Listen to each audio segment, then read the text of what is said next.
the security operatives, banning every illegal collection of tolls on our roads.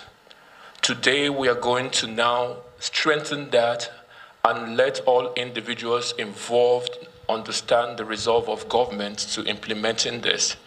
This is going to be a joint action between the state government, all the security operatives, security institutions, the police, the military, the civil defense, and our own enforcement team. And I would like to share a message from His Excellency regarding this. The Enugu state government recognizes the pivotal role of the efficient logistics and transportation infrastructure in driving our targets to grow our economy from $4.4 billion to $30 billion and make the state the preferred destination for business, investment, tourism, and for living.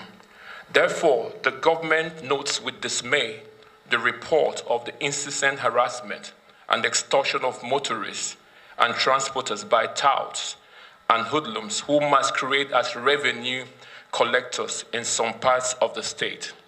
The government deplores the observed extortion and excesses by these hoodlums on our roads.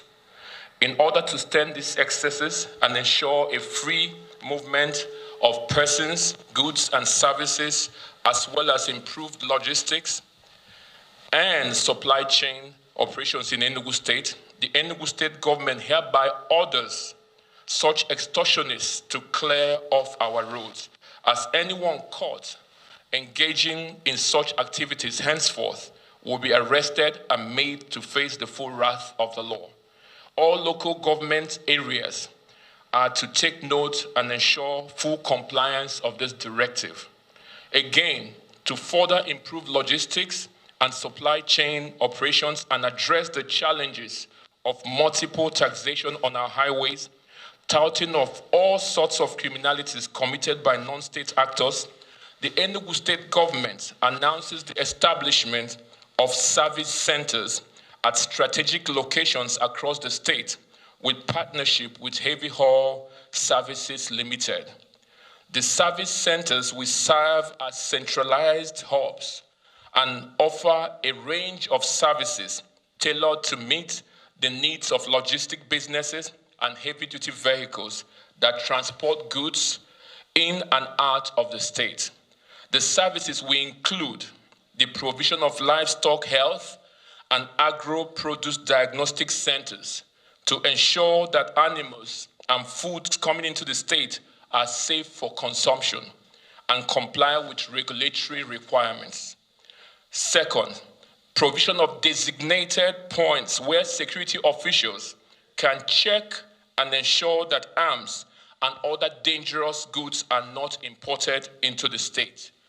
3, provision of weigh stations to ensure that trucks and heavy-duty vehicles coming into our state are not overweight, thereby damaging both major and intrastate roads, which were not designated to carry such weights. Provision of complementary services to drivers where they can take convenience breaks and also refuel their vehicles. 5, deter industrial waste transportation across our state by introducing sanctions and penalties. Most of you already understand the implication of trucks carrying industrial waste from one state to the other state and dumping it there. And we have seen instances of industrial waste being dumped by our waterways and polluting, contaminating our water sources for our citizens. We will no longer tolerate that. Number 6, ensuring that the haulage of industrial goods, minerals, comply with environmental standards. And this here has to deal with all our solid minerals. We have to make sure that environmental standards are being adhered to. 7, provision of ancillary services such as vehicle maintenance to reduce road traffic congestions due to breakdown of heavy-duty trucks.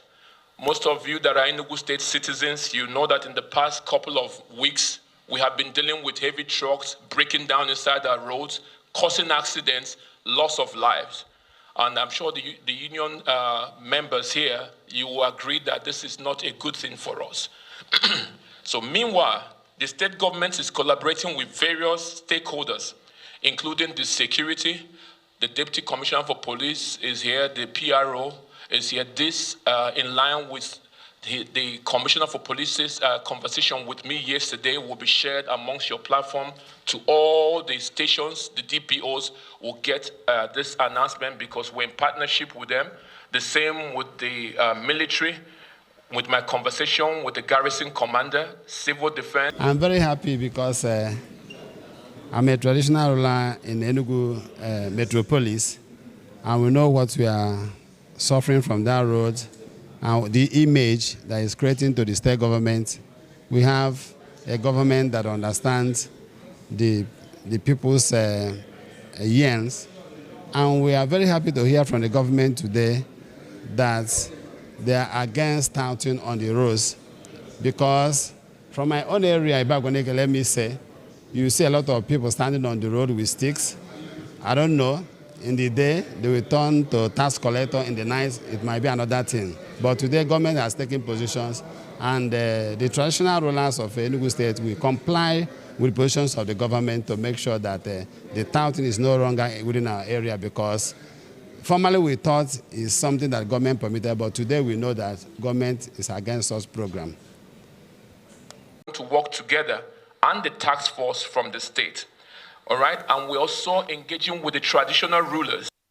We have met with the Igwes earlier on, and this is the second time they are being represented here as custodians of our local environment to also talk to our youths and make sure that they are not cajoled into participating in this illegality. We don't have local government chairmen now, but we are working through the HPMs and the management at local government level to ensure that this directive is being adhered to across the board, effective immediately. Once again, the press statement serves as a stern warning to those who erect all manner of structures or collect service tolls outside the service centers. As such, defaulters will be prosecuted in accordance with the law of the land. Thank you so much. Hoping that we achieve is to create a feedback loop that gives us information in real time. That's also why the DPOs across all the locations are involved in this through their commissioners at the center meaning the capital. And what we're going to do is we have patterns. We already have intelligence on hotspots where we have a prevalence of these activities. Those places we are going to focus strongly on. So what we don't want to do is to do a knee-jerk or an arbitrary intervention. We have data supporting where we know people usually will be embarked on this level of disobedience. So we are ready in those aspects. Well, our preference is that we do not have any violence. Our preference is that we don't have people intentionally disobeying to overstretch our security apparatus. But in the event that it happens, we have a feedback loop that is built into the process. And we'll share all that information across the board at local government levels and across the police departments for citizens to call in and let us know if they're noticing any form of disobedience to this, and for the Nigerian road transport workers and their partners to also let us know when they see people that are involved in this. So that's a very good question, the way people are able to now call in when they notice that something is out of sorts. Thank you. That's an unstructured approach to recharging money and forcing all sorts of levies with fake receipts across the board. So we're going to ensure that there are no cash collections. That's what the service centers will do, because once you eliminate cash collection, you pretty much cut off corruption significantly. So the whole idea is that all collections go straight into our IGR account, and that the people that we're in partnership with, that the payment structure is clear. But the key thing is that state government will now get the resource that they need to get, because they primarily will be responsible for maintenance of those roads, not the union, not anybody. We pay for those roads, and they're getting expensive. We need to streamline and stop corruption. But more important, as investors come into the state and bring their products, They don't want to feel like if they're sending goods to Enugu, that the charge in Enugu is 3-4 times more because we have all sorts of collection points. But the same good going to Cross River or going to Akwa Ibom is cheaper than somewhere that is nearer because of all this illegality that's going on. And the third thing is the loss of lives that can come when people refuse to pay. There's always this violence and all going on, putting a lot of pressure on our security forces to deal with situations that we should ab initio not deal with if we had set a structure. So we are all aligned, and that's why we're here for the stakeholders. This is an organic process. We'll continue to work it till we get to a model that is perfect. But that perfect model must include people. That's why we brought all of you here to witness this and be part of this. And hear the governor's declaration about any other collection points. Spread it amongst your team.